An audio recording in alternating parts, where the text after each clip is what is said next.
क्या सियासी दबाव में फैसला लिया गया है या फिर ये एक प्रकार से कुछ सीमा के लिए राहत देकर जो नाराजगी है उसे दूर करने की कोशिश है? कैसे देखते हैं इस फैसले को शर्मा जी? देखिए, पहला तो ये जो दबाव बात कर रहे हैं, तो कांग्रेस निश्चित रूप से एक बड़ा राजनीतिक दल है और छत्तीसगढ़ में उसकी पकड़ रही है। 71 विधायक तक थे। अभी विभिन्न प्रकार के मोदी की गारंटी के दम पर भाजपा सरकार में आ गई है, लेकिन मोदी की गारंटी में बिजली बिल हाफ, संपत्ति कर माफ, जो कांग्रेस के घोषणा पत्र में था, जन घोषणा पत्र 2018 में, वो नहीं है।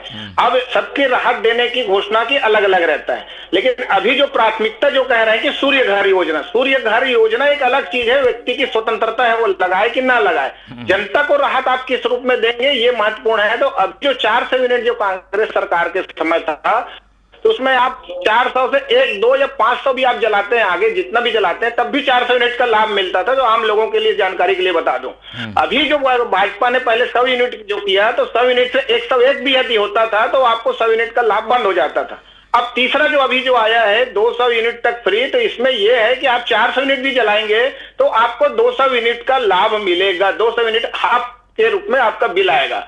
इसके साथ ही साथ आप देखिए कि महत्वपूर्ण लोगों की मांग ये सिर्फ यही है कि सब जानते हैं कि छत्तीसगढ़ जो है विद्युत ऊर्जा राज्य के रूप में जाना जाता है और हमारे पास 30,000 मेगावाट बिजली का उत्पादन है। अब 30,000 मेगावाट बिजली का उत्पादन है हमारे पास, और जो हमारी जो आवश्यकता है, कंजम्पशन है, जो खपत है, वो 7,000, वो भी गर्मी के समय में। तो आज निश्चित रूप से 5,000 6,000 मेगावाट के लगभग हो रहा होगा। ये भी स्पष्ट अभी शासन की ओर से नहीं आया है। तो ये बिल हम ये बिजली जो अतिरिक्त है उसको हम बेचते हैं, एक चीज।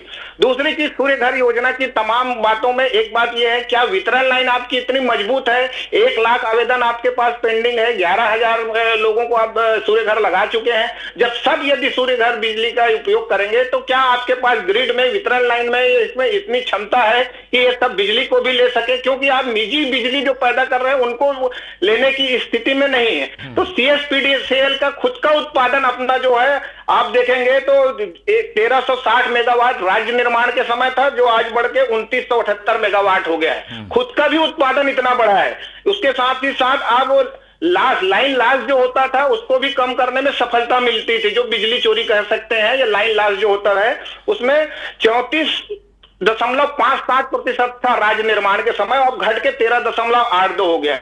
पूरी कहानी यह है कि 30,000 मेगावाट जब बिजली का आपके पास उत्पादन क्षमता है, तो जो आपके पास जो बिजली CSPDCL के माध्यम से जो बिजली आप बेचते हैं अन्य राज्यों को, तो उससे आपको कितना लाभ मिलता है? क्या वो हानि बताया जाता है? तो नए ट्रांसफार्मर लगाए जाना, स्मार्ट मीटर लगाए जाना। स्मार्ट मीटर लगाए जाने से एक बड़ी बात समझ आएगी कि बिजली बिल यदि आप नहीं पटाते हैं तो आपके घर पोल में बिजली काटने के लिए आदमी नहीं आएगा, बिजली कर्मचारी। वो अब सीधा ऑफिस में बैठे बैठे स्मार्ट मीटर का लाइन कट जाएगा, आपको बिजली बिल पटाएंगे तब आपके मीटर चलेगा। इस प्रकार से तमाम प्रकार की जो बातें हो रही हैं, कुल मिलाकर के लोगों के सिर्फ ये कहना है, जब हम ऊर्जा राज्य हैं तो इसका लाभ हमको मिलना चाहिए।